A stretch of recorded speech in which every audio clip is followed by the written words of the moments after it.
اعوذ باللہ من الشیطان الرجیم بسم اللہ الرحمن الرحیم۔ اب یہاں وہ تیسری ہدایت آ رہی، دو پہلے میں نے گنوائی تھی، اتل ما اوحی الیک من کتاب ربک من الکتاب واقم الصلاۃ ان الصلاۃ تنہی عن الفحشاء والمنکر ولذکر اللہ اکبر، دوسری ولا تجادلوا اہل الکتاب الا بالتی ہی احسن الا الذین ظلموا منہم۔ اب دیکھیے تیسری، یا عبادی الذین آمنوا ان ارضی واسعۃ فایای فاعبدون، اے میرے وہ بندو جو ایمان لائے ہو۔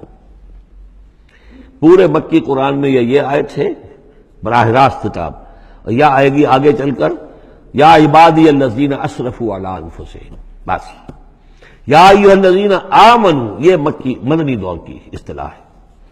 یا عبادی الذین آمنوا، بڑا اس میں جو ہے نا بڑی عنایت ہے، شفقت ہے، اے میرے وہ بندو جو مجھ پر ایمان لائے ہو، ان ارضی واسعۃ، میری زمین بڑی کشادہ ہے۔ کیا معنی ہے؟ اگر مکے میں تم پر تمہارا قافیہ تنگ کر دیا گیا ہے، اگر مکے میں زندگی تمہارے لیے محال کر دی گئی ہے توحید پر رہتے ہوئے، چھوڑ دو اس مکے میں۔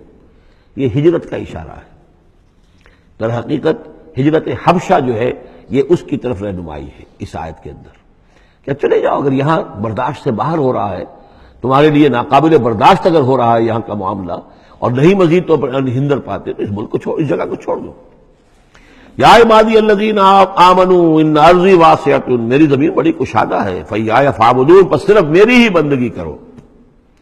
چوتھی ہدایت، کل نفس ذائقۃ الموت، دیکھو موت تو آنی ہی آنی ہے، آج آ جائے کل آ جائے، آج نہ آئے کل آ جائے گی۔ آخر عمار اور یاسر کو ابو جہل نے اگر فرض کرو کہ ذبح کر دیا ہے، تو فرض کیجئے کہ چند دن اور جیتے تو موت تو پھر بھی آنی تھی نا۔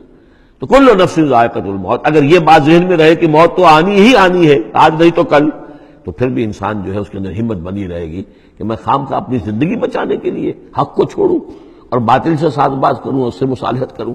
ثم الینا ترجعون، اور پھر تم ہماری طرف لوٹا دیے جاؤ گے۔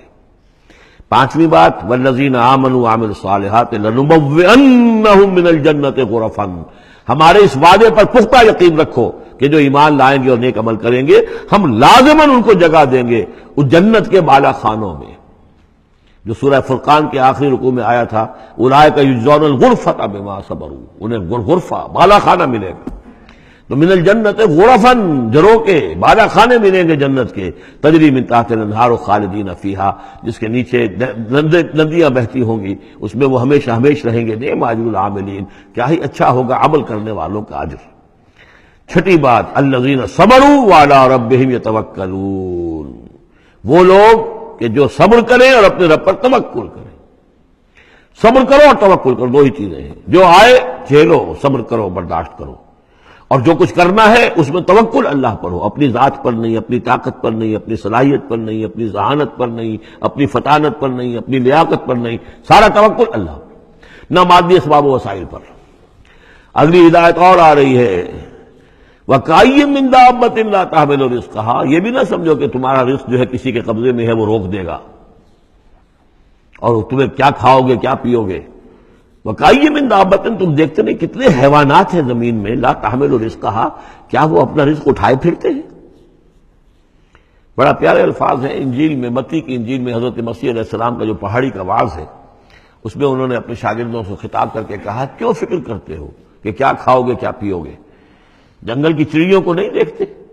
نہ وہ کاشت کرتی ہیں، نہ ہل چلاتی ہیں، نہ بیج بوتی ہیں، نہ فصل کاٹ کر کہیں رکھتی ہیں، نہ کھتے بھرتی ہیں، پھر بھی میں تم سے کہتا ہوں کہ وہ خالی پیٹ صبح گھر سے نکلتی ہیں، شام کو آسودہ ہو کر آ جاتی ہیں۔ تو جو رب تمہارا، جو رب ان کو چڑیوں کو کھلا رہا ہے، وہ تمہیں نہیں کھلائے گا؟ اور کیوں فکر کرتے ہو کہ کیا پہنو گے، لباس کہاں سے ملے گا؟ جنگل کی سوسن کو نہیں دیکھتے کہ جتنا خوبصورت لباس اس کو اللہ نے دیکھ رکھا ہے؟ یہ جو بھی پودے ہیں اور جو پھول ہیں ان کے، تو سلیمان بھی اپنی ساری شان و شوکت کے باوجود ویسا ملبس نہ تھا، ویسا خوبصورت لباس تو سلیمان کو بھی میسر نہیں تھا جو اللہ نے ان پھولوں کو دے رکھا ہے۔ تو غور کرو، جو وہ زمین کی اس گھاس پھوس کو اور ان پودوں کو اس قدر حسین لباس دے رہا ہے، عمدہ لباس دے رہا ہے، جو ابھی ہے اور کل نہیں ہوں گے، یا یہ کہ کاٹ کر اور وہ چولہوں میں جلا دی جائے گی گھاس، تو کیا وہ تمہیں نہیں پہنائے گا؟ لیکن تم یقین نہیں کرتے۔ توکل اور ایمان، یہ دونوں چیزیں ساتھ ساتھ جائیں گی۔ جتنا اللہ پر ایمان ہے اتنا ہی توکل ہوگا، جتنا ایمان کمزور ہے توکل بھی نہیں ہو سکے گا۔ تو الذین صبروا علی ربہم یتوکلون وکأین من دابۃ لا تحمل رزقها، یہ سارے جو ہیں چوپائے اپنا رزق لیے نہیں پھرتے، اللہ یرزقها وإیاکم، اللہ انہیں بھی رزق دیتا ہے، تمہیں بھی دے گا، وہو السمیع العلیم، اور یقیناً وہ سب کچھ سننے والا جاننے والا ہے۔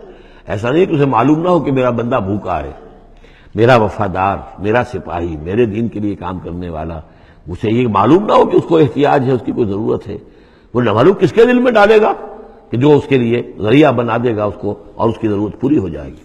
صدق اللہ العظیم۔